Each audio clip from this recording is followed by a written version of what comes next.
Friday morning, got a wee van load. Going to get this empty quick and then go to my workshop. That's my van empty. I've got some stainless sinks, a couple of boilers, an alloy wheel, some motors and some cable. One of those sinks was on the van since yesterday. I'm back at my workshop now and I have got so many things that I need to get done in here. Time and tide and a transit wet belt waits for nobody. I'm just got to be replacing the oil and filter and the fuel filter.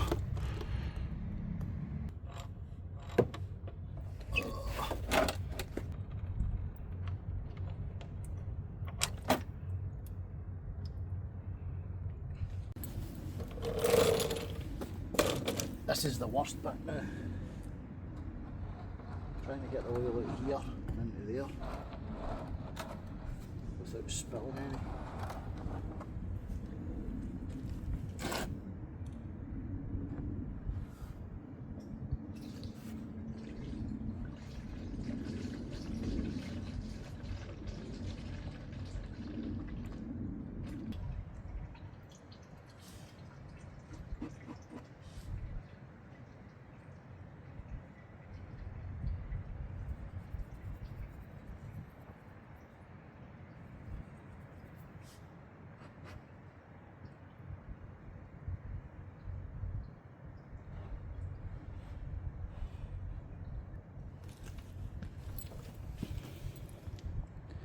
I wonder if that is pieces of my belt delaminating.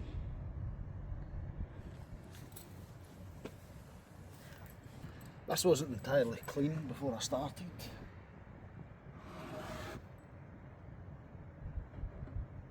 You might have seen it on the back of the van. There's definitely some grit in there. Grit of some sort. Oh, you can see it on the camera.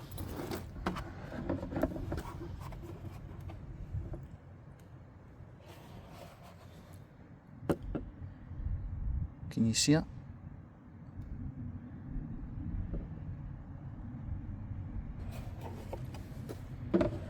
Anyway, see how it looks the next time. This should be the last 5 litres that it needs. I've got my funnel held up there with a cable tie onto the window wiper.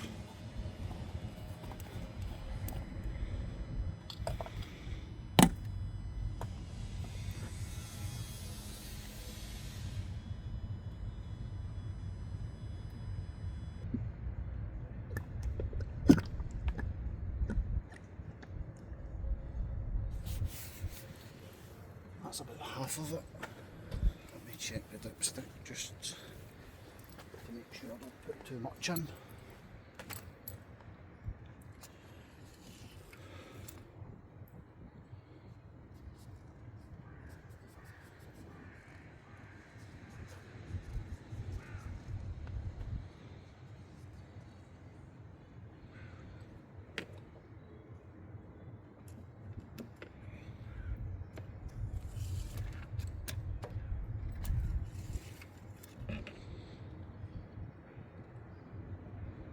I think that's it. I think it's perfect. Let me see if I can show you.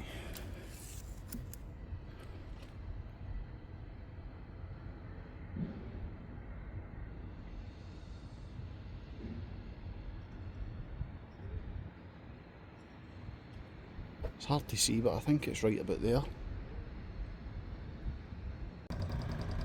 Why does my diesel look a funny blue colour?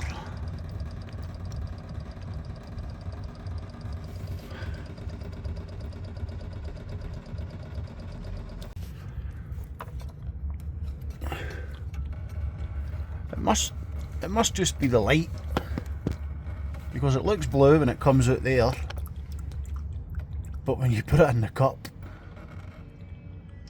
it's just normal diesel.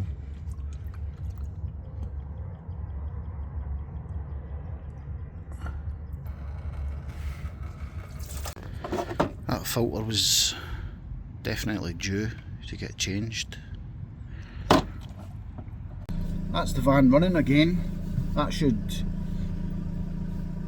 keep me on the road for another few thousand miles. I'm always worried when starting the van after changing the fuel filter, because I used to have a Transit Mark 7 and every time I changed the fuel filter I had to bleed the injectors. It was always a headache. So I always worry about that with this van, but they seem to have it figured out pretty well, where you just put the key on the ignition a few times, leave the ignition on, and then it starts it and away it goes. So it's much better. I really need to get some stuff done in the workshop, but my wife wants to go to the pub tonight and I am easily convinced. So I need to, at the very least I need to get some stuff out the back of the van. I've got my wee bits of non-ferrous and a couple of boilers in it. I don't even have space in the workshop now to put boilers, so I really need to get them going. I really need to get them going. I'm a little bit concerned about the bits that I've seen in the oil pan. That's only been 30,000 miles.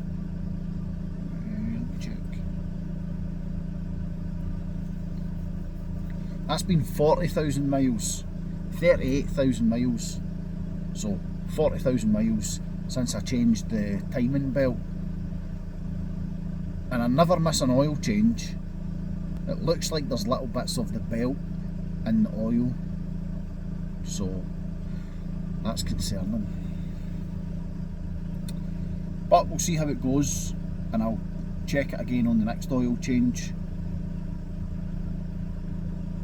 What more can you do? I'm certainly not going to go and get the timing belt done when I only had it done 30,000 miles ago. That is concerning though. That is concerning. But we'll see. It's always been a concern with these wet belts in this van. I've been lucky with it so far. The first belt that I had in the van, I ran it for 120,000 miles, never had any problems. So, but what is the problem? Is the problem the engines or is the problem the belts? Because I was concerned that I was potentially taking a good belt off, a belt that had lasted, to then buying a Ford belt, putting a Ford belt on it when it was potentially the Ford belts that were the problem. So I did think about that when I was getting my timing done, but I don't know. We'll see how it goes. This is my little buckets that I've had in the van. I just bring the stuff in and then put them in the barrels. There's running out of space in some of the barrels.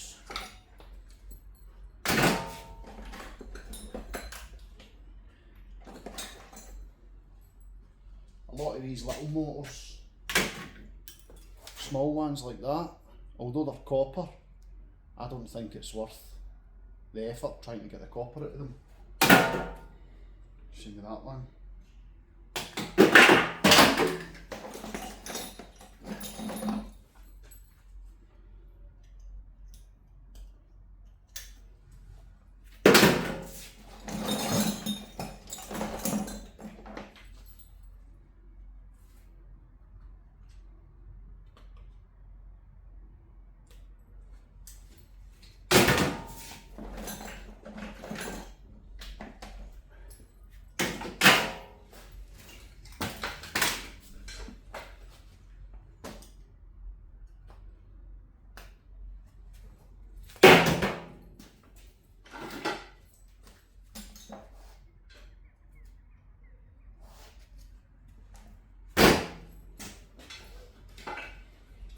This one will be a dishwasher one, these are usually copper.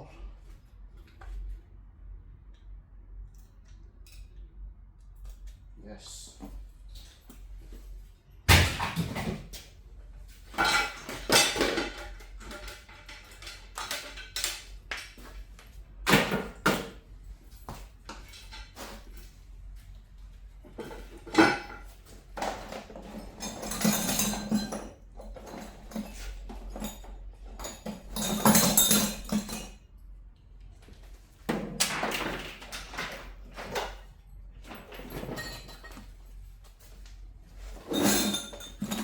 some little bits of brass and copper with them.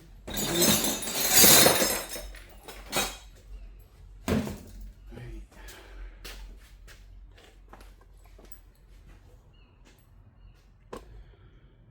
I might try and spend a little bit of time cleaning some copper now. But I really want to make a chute for this. I really want to make a chute. If I make a chute just now, it will save me time in the long term.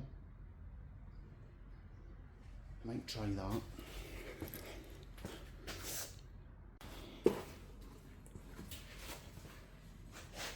Yeah, I've got two bits off a boiler. Could maybe join like that, and then somehow fit them there.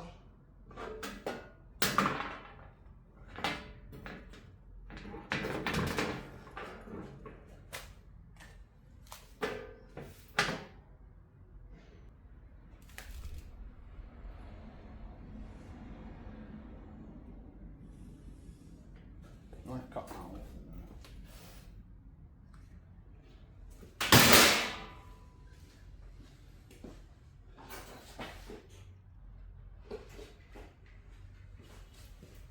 Safety goggles. Always use safety goggles.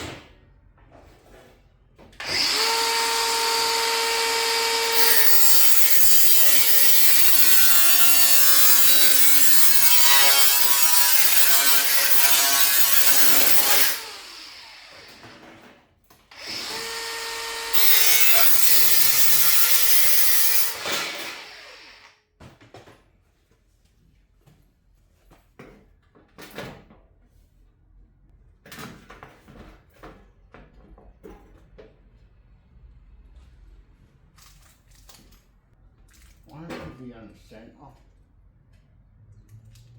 Oh, maybe move it in another. Not right there.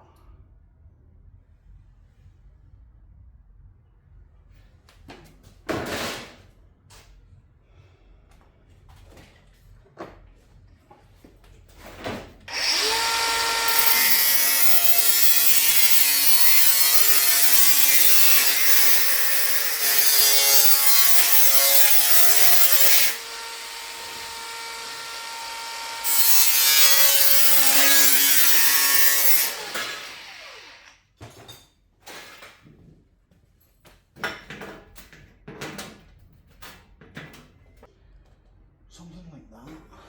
Let me get some buckets.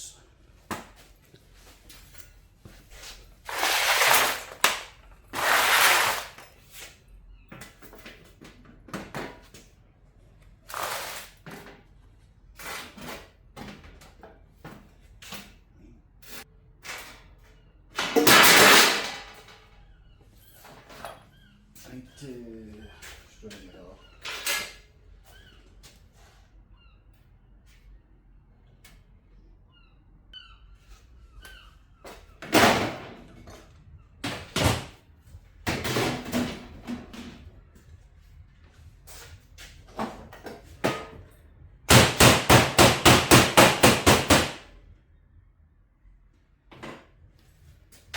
Let me see if I can find the little screws that I took out. Those screws weren't sharp.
drill's got plenty of magnets.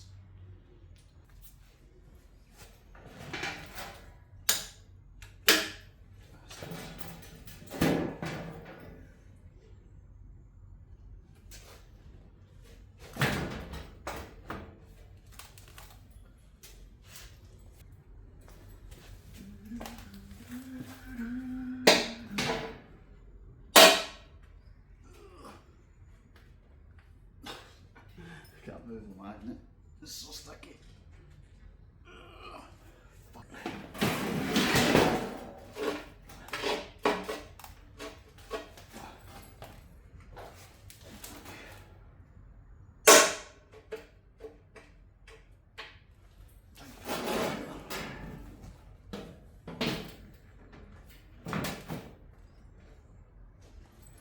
Like that. This is very much a prototype, but the plan is, somebody told me this on my YouTube video, when you're cutting brass, cut the brass on the inside and it falls down this chute, and when you're cutting 98, cut it on this side and it falls down this chute. I'm not sure how well it's going to work, and I think I might need a bigger divider in the middle. This is just what I happen to have at hand, but I might make one at some point.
I don't know if you can see or not.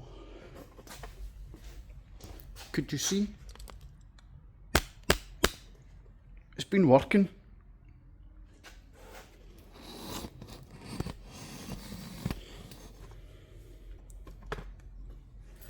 That's the one I was using the other day, so I still need to sort through all this. But I think that'll help.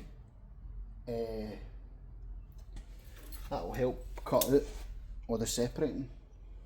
I should end up with brass in this one and 98 in that one.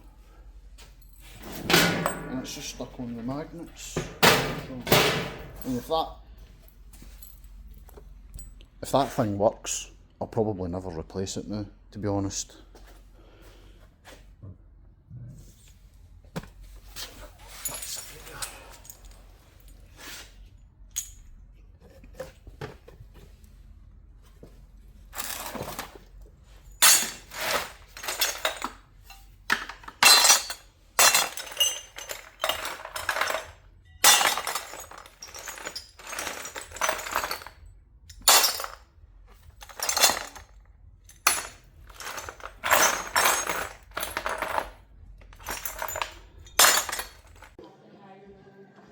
Have a nice weekend, gentlemen.